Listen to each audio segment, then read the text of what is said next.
Film dibuka dengan seorang wanita bernama Iris yang terbangun dari tidurnya dengan wajah penuh duka dan mata yang masih sembab. Rumahnya terasa sunyi, seolah menyimpan kenangan yang terlalu berat untuk ditanggung sendirian. Tanpa banyak kata, ia bersiap lalu mengendarai mobilnya menuju sebuah pemakaman yang terletak di pinggir hutan sunyi. Di sana, Iris berhenti di depan sebuah makam kecil milik putra tercintanya. Ia terdiam lama, menahan tangis yang tak lagi bisa disembunyikan. Namun, film dengan sengaja belum memperlihatkan bagaimana dan mengapa sang anak meninggal, menyisakan misteri yang menggantung. Rasa kehilangan yang mendalam, itulah yang menjadi titik awal dari serangkaian kejadian aneh yang perlahan menghantui hidup Iris. Membawa cerita ini masuk ke dalam mimpi buruk yang jauh lebih gelap dari yang ia bayangkan.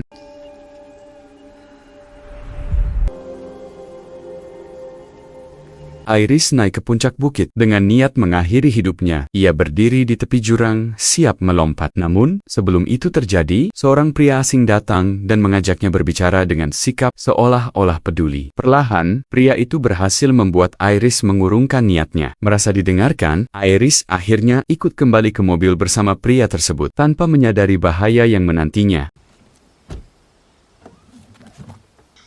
Looks like...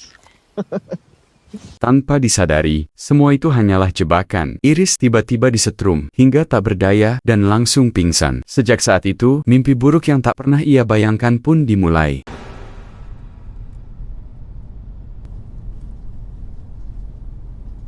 Iris terbangun dalam keadaan terikat di dalam mobil yang melaju. Dengan diam-diam, ia meraih pisau lipat dari kantongnya dan mulai memotong tali yang mengikat tangannya. Berniat melumpuhkan pria tersebut, terungkap bahwa pria itu memang sengaja menculiknya, memanfaatkan kondisi rapuh Iris sebagai sasaran empuk. Saat Iris mencoba melawan mobil, tiba-tiba oleng dan menghantam pohon. Membuat keadaan berubah semakin kacau dan berbahaya, Iris berhasil keluar dari mobil dan melepaskan ikatannya. Dengan sisa tenaga yang ada, ia berlari menembus hutan gelap demi menyelamatkan diri. Namun, pria itu ternyata telah menyuntikkan obat pelumpuh ke tubuhnya. Dalam 20 menit, efeknya akan melumpuhkan Iris sepenuhnya. Meski tubuhnya mulai melemah dan langkahnya semakin goyah, ia terus memaksa diri berlari. Di belakangnya, pria itu terus mengejar tanpa tergesa, menunggu saat ketika Iris benar-benar tak mampu bergerak lagi.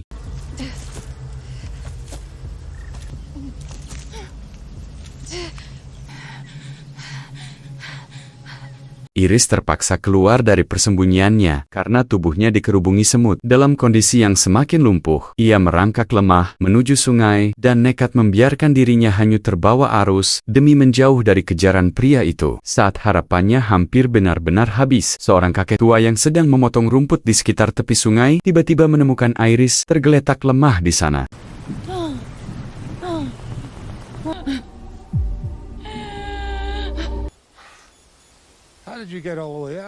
Kakek itu segera membawa Iris ke rumahnya, sementara tubuh Iris hampir kaku akibat efek obat yang semakin bekerja. Napasnya melemah, dan ia tak lagi mampu menggerakkan tubuhnya dengan bebas. Namun sebelum keadaan benar-benar aman, pria tersebut kembali muncul dan mengejar hingga ke rumah sang kakek. Tak mampu berbicara atau bergerak, Iris hanya bisa memberi isyarat lewat kedipan mata, berusaha memperingatkan bahwa lelaki itu sangat berbahaya. Situasi pun berubah mencekam, karena ancaman kini berdiri tepat di depan mereka. Sit tight. I'll get you. I asked you to stay put.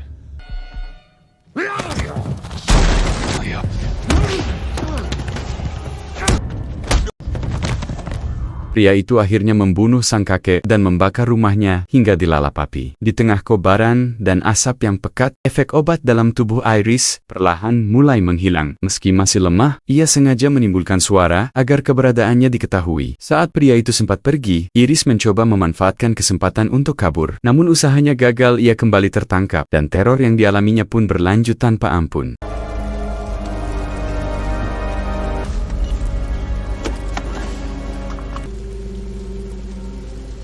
see what you mean. Di dalam mobil yang terus melaju, suasana terasa sunyi, namun menekan. Pria itu berbicara panjang lebar tentang takdir, kendali, dan keputusan manusia, seolah ingin terlihat benar atas apa yang ia lakukan. Iris hanya terdiam, mendengarkan dengan tatapan penuh waspada. Tak lama kemudian, bahan bakar mobil menipis, hingga akhirnya kendaraan itu tersendat dan berhenti mendadak di pinggir jalan. Setelah memaksanya berjalan lagi, mereka tiba di sebuah SPBU cabang Kulon. Saat itulah Iris mencoba memanfaatkan momen singkat tersebut. Tanpa kata-kata, ia berusaha memberi sinyal lewat ekspresi dan gerakan halus, berharap ada seseorang yang cukup peka untuk menyadari bahwa ia sedang dalam ancaman serius. What are you doing? You don't. Okay. Iris kembali gagal menarik perhatian siapapun di SPBU dan akhirnya dibawa kembali ke lokasi mobil yang sebelumnya menabrak pohon. Di sana, pria itu menaruh obat suntik pelumpuh di bagian depan mobil, lalu berpura-pura memperbaiki kerusakan seolah tak terjadi apa-apa. Tak lama kemudian, seorang polisi datang untuk melakukan pengecekan di saat yang sama. Efek obat dalam tubuh Iris mulai berkurang. Dengan sisa tenaga yang ada, ia berusaha memberi tanda dan meminta pertolongan. Namun situasi yang sempat memberi harapan itu tiba-tiba berubah menjadi sangat berbahaya. And your wife were at the gas station. And she was alone. As far as I know. Probably fueled up. Yeah, no reason to get... Saat polisi itu mulai memeriksa pria tersebut, Iris perlahan menggerakkan tangannya, berusaha menarik perhatian agar sang polisi mendekat. Dengan napas tertahan dan tubuh yang masih lemah, ia mencoba memberi isyarat minta tolong, dan tiba-tiba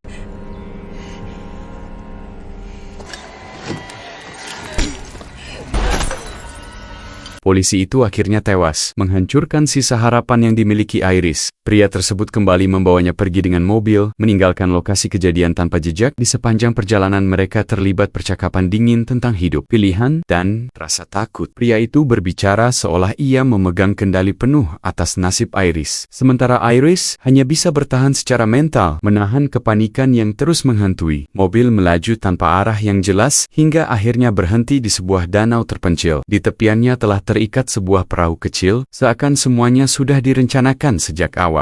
Iris pun sadar, ia kini dibawa menuju tahap akhir dari teror yang selama ini memburunya. Stop.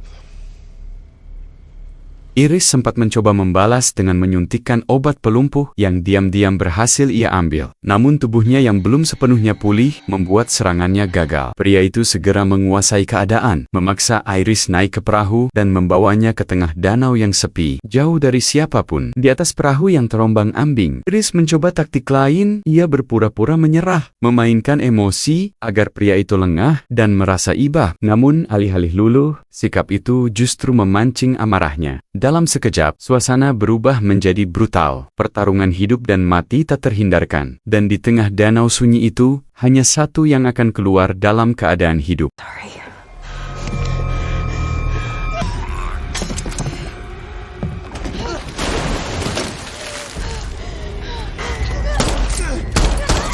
Iris akhirnya berhasil mengalahkan pria itu dalam pertarungan sengit di atas perahu. Namun kemenangan itu tak berlangsung. Lama perahu tiba-tiba bocor dan perlahan tenggelam, menyeret Iris ke dalam air danau yang gelap. Beberapa saat yang menegangkan berlalu.